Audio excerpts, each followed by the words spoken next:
မင်္ဂလာပါအခုကျွန်တော်သွားနေတာကကြောက်တလုံးကမ်းခြေဖြစ်ပါတယ်သွားရင်းနဲ့ပုံမြင်လေးတစ်ပုဒ်ပြောပြဖို့စိတ်ကူးမိတယ်အဲ့တော့ပုံမြင်လေးနားထောင်ရင်လိုက်ခဲ့ပေါ့နော်တခါတော့ကတဲ့ပုံနာတစ်ယောက်ရှိတယ်သူကသူ့တပည့်တွေကိုပညာသင်ပေးနေတဲ့သူပေါ့ဗျာသူ့တပည့်တွေထဲမှာလဲအင်မတန်တော်တဲ့တပည့်တစ်ယောက်ရှိတယ်အဲ့ဒီတပည့်ကနောက်ပိုင်းအိမ်အောင်ပြုတ်တယ်ပေါ့အိမ်အောင်ပြုတ်ပြီးတော့ဒီ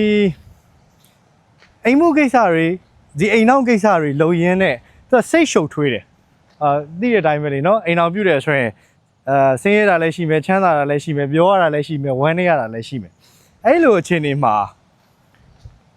သူ့ရဲ့စိတ်ဟာအင်မတန်မှရှုပ်ထွေးတဲ့အခြေအနေတွေကိုများများကြုံရတယ်ထင်ပါတယ်သူတက်မြောက်ထားတဲ့ဘေဒင်သုံးပုံတို့ပုံနာကြီးစီကတင်ထားတဲ့အကြောင်းအရာတွေအားလုံးဟာမေ့သွားတယ်လို့ပြောလို့ရတယ်အဲ့ဒီခါကျတော့သူ့ဆရာကြီးကြီးကိုပြန်လာတယ်ဆရာကျွန်တော်တို့အဲ့ဒီအကြောင်းအရာတွေမေ့သွားတယ်ကျွန်တော်ဘယ်လိုလုပ်ရမလဲကျွန်တော်ဘာကြောင့်မေ့သွားတာလဲကျွန်တော်မစဉ်းစားတတ်တော့ဘူးဆိုသူ့ဆရာကြီးကပြောတယ်အေးတဲ့မင်းဟာတဲ့စိတ်ရှုပ်ထွေးစရာတွေတိတ်များနေမယ်စိတ်တွေဟာမွန်းကျက်နေမယ်စိတ်ဖိစီးမှုတွေတိတ်များနေမယ်ဆိုလို့ရှိရင်တော့တေးကြရဲတဲ့မင်းမေ့သွားမှာပဲတဲ့အဲ့တော့မင်း idea အသစ်တွေလည်းထုတ်နိုင်မှာမဟုတ်ဘူးတဲ့ပြီးတော့လို့ရှိရင်ဒါအလုပ်တွေကိုလည်းကောင်းမွန်စွာဆက်ပြီးတော့လုပ်နိုင်မှာမဟုတ်ဘူးတဲ့အဲ့ဒီခါကျတော့မင်းရဲ့စိတ်ကို relax ဖြစ်အောင်ပြန်ပြီးတော့လုပ်ပါတဲ့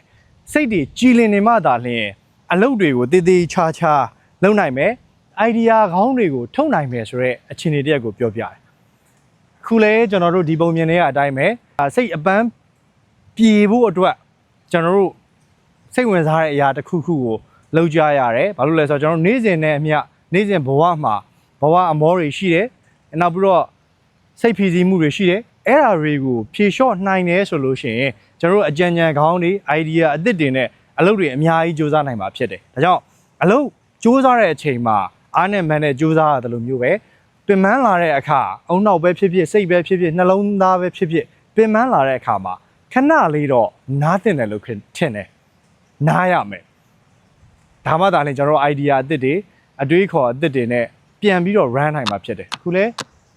ကျွန်တော်တို့အနားယူမှာဖြစ်တယ်